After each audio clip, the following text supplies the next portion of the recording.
News on Sunrise. Coming up, Ghana drops from 2nd to 5th position in Africa Trade Barometer as businesses continue to face significant trade obstacles. It also has the propensity of making trade easy, and not just for the SME space. Also, Governor of the Central Bank, Ernest Addison, says he will not resign, rubbishing Tuesday's Occupy Bank of Ghana demonstration. Parliament is... Meanwhile, a former governor and finance minister, Dr. Manu Afful, requests Parliament's leadership to address the central bank's current crisis. Parliament is a very powerful institution. You know that?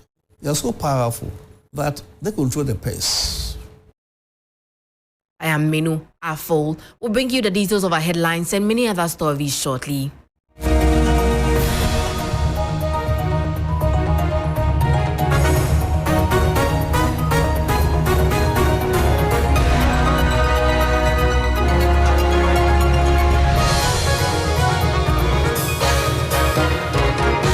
According to the report,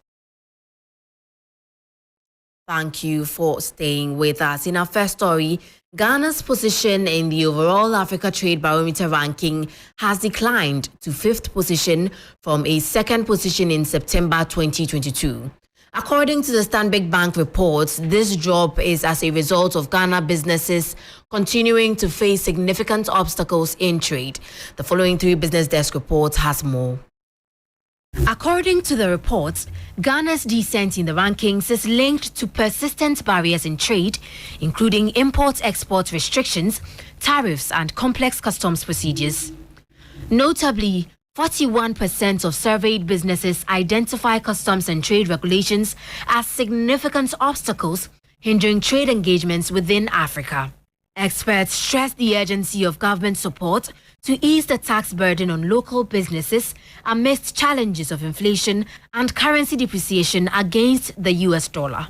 These factors escalate costs as tariffs fluctuate during the transit of goods, resulting in unexpected tariff increases upon imports. Another vital aspect highlighted in the report is Ghana's over-reliance on Asian imports, particularly from China, constituting a substantial portion of the country's imports. Approximately 44% of Ghanaian importers source inputs from Asian countries, with 38% specifically favoring imports from China. Cash transactions, driven by limited foreign exchange availability, dominate payment methods for across-border transactions in Ghana, the report added. Meanwhile, business and commercial clients head at Stanbic Bank, Farihan Alasan, believes the report can help improve the business landscape on the continent.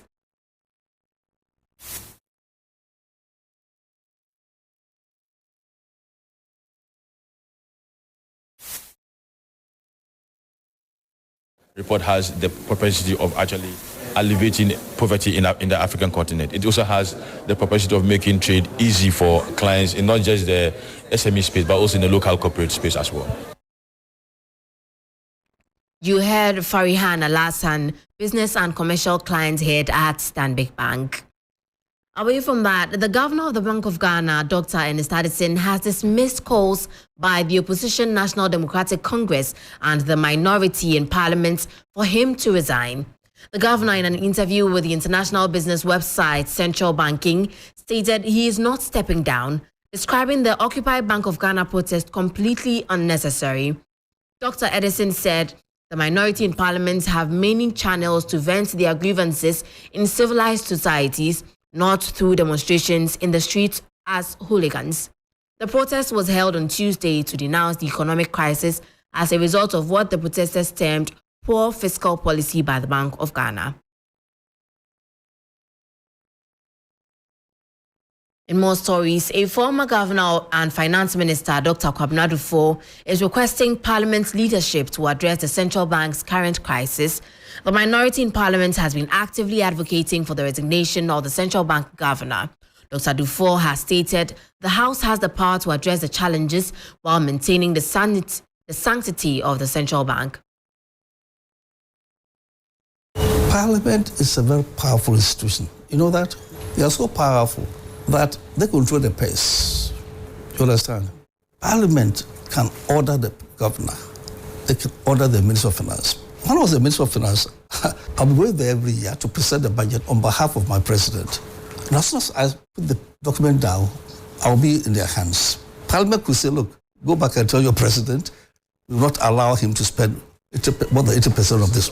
I was expecting that the secretary and the team will be there to receive the minority of the leaders of the protest, because the secretary is the face, and the secretary would have explained to them, I'm here to receive this on behalf of the governors. I'm the secretary. That's our tradition. That would have calmed them down. This was a security issue. It's very important. Security is so important in any environment, and so is central bank. But this particular issue is a petition. What's a petition? Communication. So how do you bring in head of security to deal with the communication issue? Meanwhile, the former finance minister has been preferring solutions to the challenges, arguing that government's fiscal crisis is a result of its insatiable appetite for borrowing and spending in non-productive sectors. Dr. Kwabena Duffuor stated that the country is currently grappling with a debt crisis.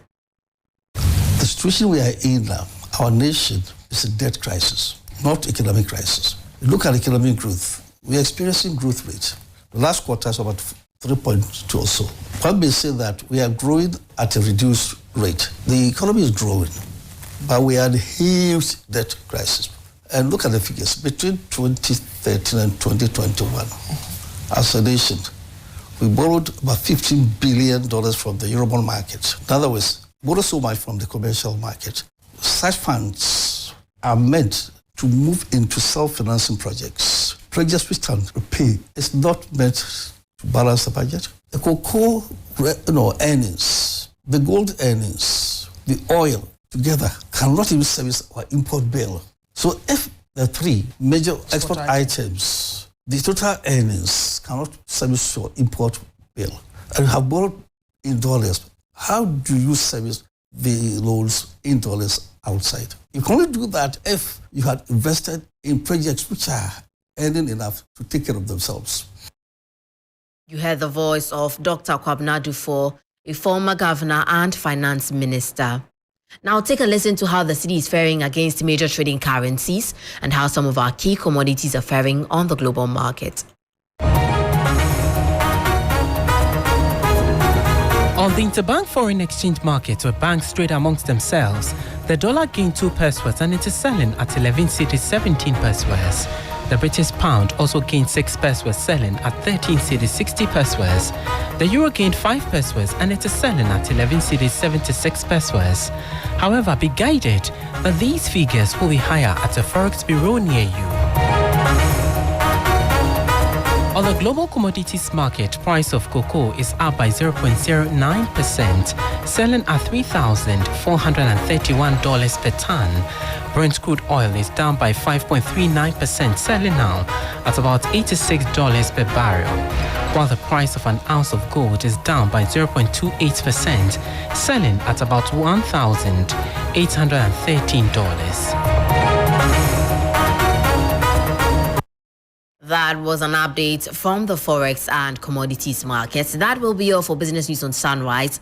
For more business stories, please check out our website, 3news.com. I am Manu Afful. Do stay tuned. Sports News is up next.